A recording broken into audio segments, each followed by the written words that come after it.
Alright, so welcome back. It's more of a welcome, but I'll say welcome back anyway.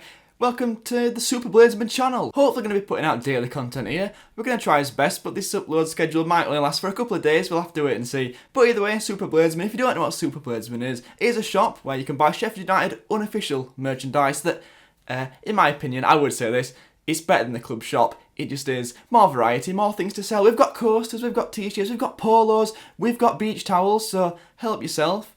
There will be a discount code from this video in the description, so fire away and use that if you feel free. But without further ado, we're going to get in to the transfer window. Sheffield United's transfer window. We're going to be rating it. We're going to be rating each signing out of 10, what we think of it, the ins and the outs, the rumours, the possible incomings of maybe Ollie McBurney in the next few coming days.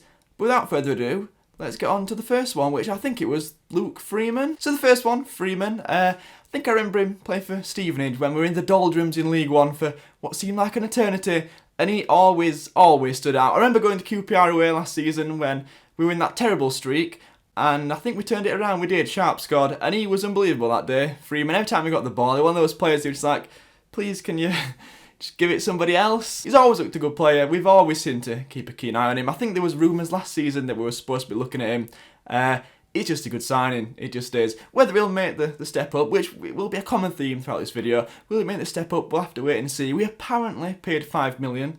5 million. Whether that is true or not, we'll never know. They're all undisclosed, which is incredibly annoying. But 5 million for Luke Freeman, who may cut it in the Premier League. Don't know if he's going to be a starter. From what we've seen in pre-season, he might start on the bench. It looks like Lundstrom's going to be playing, which is something I never thought I'd be saying, Lundstrom in the Premier League, but there we go. My rating out of 10 for this signing, Luke Freeman from QPR, I'd give this a 7. I don't think it's a standout signing. I don't think it's a bad signing. I think he'll fit in very well. I think he will replace Matt Duffy, who looks like he's unfortunately going to be on his travels after he decided to try and get a new contract in the middle of some transfer window where we've signed Morrison, Freeman and Robinson, who can all play in that sort of position. It's not exactly a very good starting point to ask for a new contract. So he looks like he might be off. So 7 out of 10 for Freeman. And the next one that came in, doing this off the top of my head, so I might get this wrong, but Lys Mousset, we'll go with that pronunciation. Now, the first thing that everybody said, and the first thing that we're all going to think is, that goal scoring record is quite horrific. Now, there are excuses, there are reasons for this, because apparently he's played something like 1,200 minutes in those 50 odd or 60 odd games he's played for Bournemouth. I think he scored something like 3 in 58. That might be somewhere near. Obviously, 3 in 58 or whatever it is. It's around that figure. It's woeful for a striker. It just is. There's no getting away from that. But, as I said before, 1,200 minutes. I think it equates to something like 15 games or something around that figure. He's barely played. I think he started around 9 times, 3 goals. If it was 3 in 9, then it would be a completely different story. Now, the fee that has been thrown about is apparently £10 million. That's just not true, is it? We've not paid 10 million. I don't believe that Wilder's paid 10 million for a 23-year-old lad who he's just unproven. He is. He's got raw talent, he's got raw pace, and he has got strength. Something that we've not got in this Sheffield United team at the moment. So I'm going to have to give this one a 6, purely on the statistics. We'll have to wait and see whether he becomes good. He's not going to be a starter by the looks of it. He's miles behind in pre-season. Not even played yet, as far as I'm aware when I'm recording this. This one just is a gamble. It is a gamble. This could go horrendously bad, or it could work out to be one of those signings where we end up selling him to a top 6 side for like 35 million in 12 months. It could go completely either way. I mean, he's got a good scoring record for the French under-21s, I think it is. We were linked with Neil Maupay from, or Maupay, whichever way you want to say that, from Brentford. Mousset has got a better record than Maupay in the French under-21s, so let's cling on to that little bit of hope. I've completely lost the order here, so we're just going to go for Callum Robinson. 2 goals against Barnsley, scored against Chesterfield as well in pre-season, and this, at the moment, looks like one of the signings of the summer. Apparently paid somewhere between £6 and £8 million, which, if that's true, we could probably already sell him for around £16 million. It always seems to be the case, like, if you get a player that ever scores in the Premier League, double your value. It's like in League One, if I were playing in League One, it's like, for example, John Fleck in League One. Nobody was going to touch him, even though he did fantastically in League One. One season in the Championship, apparently West Ham bid for him. Didn't play massively better in the Championship than he did in League One. It wasn't like he became a different player. It was the same John Fleck we all know and love, but suddenly West Ham were interested because he'd obviously played in the Championship. Now Robinson, another one that I can see, if he sets the world alight and he scores a few goals this season, which I hope he does, you could make a move to someone probably like Everton for like a ridiculous amount of money, which obviously we want to keep him, but when people come spending ridiculous amounts of money as they do in the Premier League, you can't keep older players for that long. Now from what I'd seen of Preston, because I'd watched a little bit, I mean only when they'd played us, I remember going to Preston away last season. I think he was coming off the back of an injury, I'm pretty sure he was.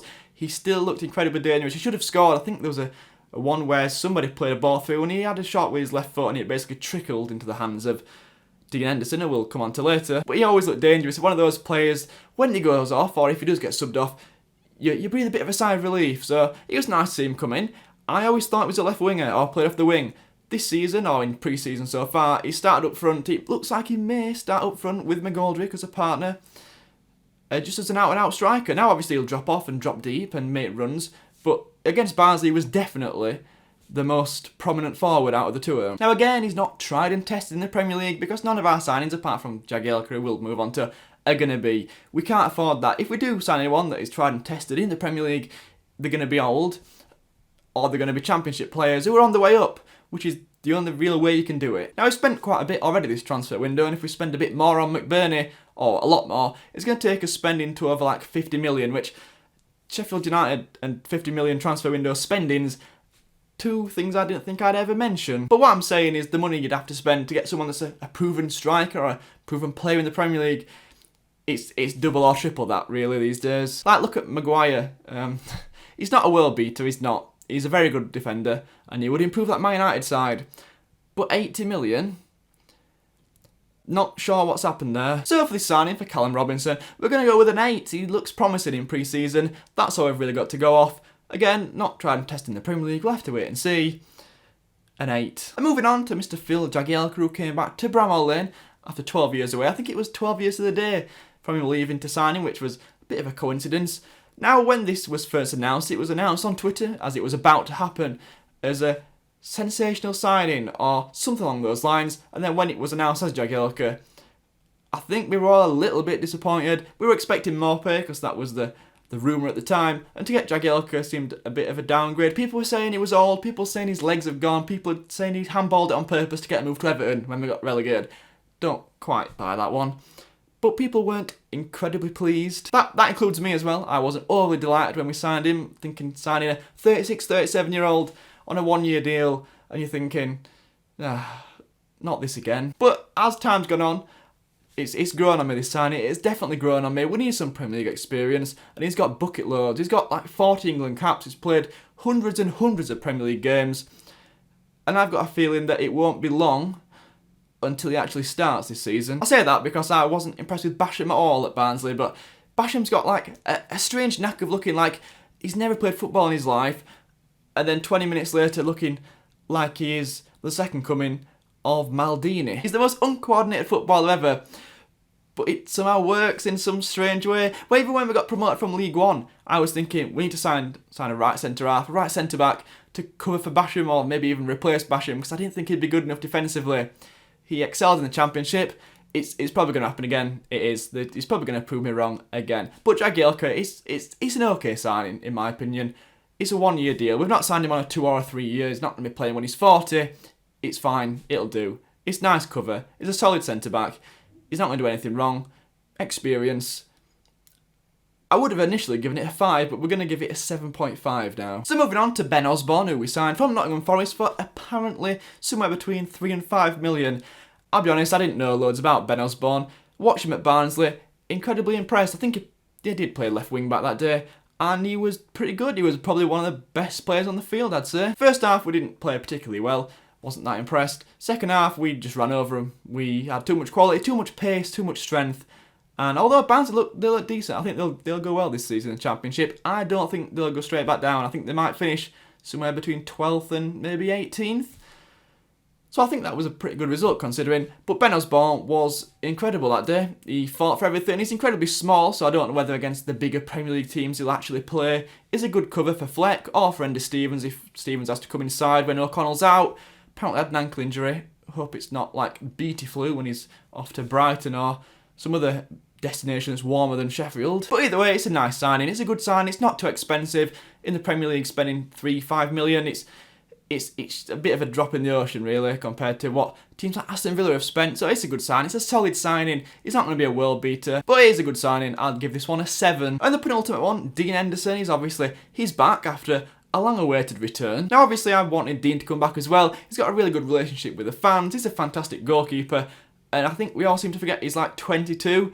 In the future, if he carries on as he's going, you'd be hard pushed to find someone that is gonna go above him as England #1. I'm not saying he's an absolute world beater, because he's not. He made mistakes last season, he made errors, but at 22 years old and you're a goalkeeper, as soon as you make an error, it's a goal. It is. And you're going to cost your team points, unfortunately, but that's how it goes. He cost us it against Leeds, as I've said. And at Aston Villa, you could probably put him at blame for the first 2 goals as well. But overall, he played very well for us last season. We were getting to a point where I was starting to think he's not going to sign. He's not going to come. Apparently, he's signed a 50 grand a week deal at Man United, and they were wanting us to pay all that for the season and the 2 million loan fee. That was a rumour. Don't know who's stuck or who's twisted in that negotiating deal, but all that matters is that he's finally here. I'm sure Wild's not put the club at risk for that deal, and he's got a decent deal. We've got the Henderson for another year. Now, would I have liked to see a permanent keeper come in? Yes, I would. I would have preferred if we got Dean Henderson on a permanent, but it's never going to happen. Not when he's on such a massive deal at Man U, and he's so highly thought of there. It sounds like a 4 or 5 year deal there, something like that. So we were never really going to get him back on a permanent, but a loan will do. It just unfortunately puts us in a situation where if we do stay up, hopefully this season, well, either way, we have to be after a permanent keeper next season, and we're in the same predicament again. But it's a good signing. It's a solid signing. Doesn't have to take any time to get to know the back 5 or the back 4, whichever we play this season, because I think we will have to sometimes play a 4. But he knows the defence is what I'm saying. He knows the players. It's not like a new keeper coming in who has to know like how far the back 5 are going to drop back and when to come out and different calls and different strategies basically and when to release the ball and who Robinson running. You get the picture. So I'll give this signing a solid 8, just purely on the fact that it's not a permanent, but it's good for this season. And moving on to my favourite signing of the summer, Ravel Morrison. Now this is another one. This could go hugely wrong. It just could, because he has had a reputation in the past of possibly upsetting dressing rooms and just being a bit of a loose cannon, but he's also had a reputation in the past just being a fantastically gifted footballer. When Sir Alex Ferguson and Rio Ferdinand are saying they would pay to watch him train, and when Sir Alex Ferguson apparently pulled Rio Ferdinand over and said, watch this kid when he was like under 14, that's special. The talent this guy's got is just endless. It just is. The world really is his oyster. I know that is a cliche, but it truly is. He's such a good footballer. If he can just get his head right and get his mentality right, he's a guaranteed starter every single time. Whether it's Fleck that drops out, or Norwood, or Lundstrom who's been playing, whatever, he's a guaranteed start. If he plays at 50% of what he's capable at, because if he was in the right frame of mind from the start of his career, he'd be playing for a top 4 side. I have absolutely no doubt about that. I mean, he's playing for Man United and Lazio. He's got talent. He just has. He's played for West Ham. He played really well in the Premier League. I think it was like 2014. He started so well. So if we can keep him right and keep him on track, which if anybody can, I mean, this is probably his last chance in such a good division, then Wilder can. But this one, purely on just as a gamble, really, it's a 9 for me. It's a 9. It could go either way, as I've said, but if we only get 50% of the potential that Ravel Morrison's got, he'll single-handedly the keepers up. He will, even if he plays at half of his potential, because he really is that good. But that is the end of this video. I'll hopefully have another one coming tomorrow. Please check out Super Bladesmen. We have got so many good things coming out, and so many good things for the Premier League season. Better than the club shop, although I hope they don't say this. They're probably going to try and sue me. Please don't. But either way, thank you for watching. Please like, comment, and subscribe if you're new, and I'll catch you next time.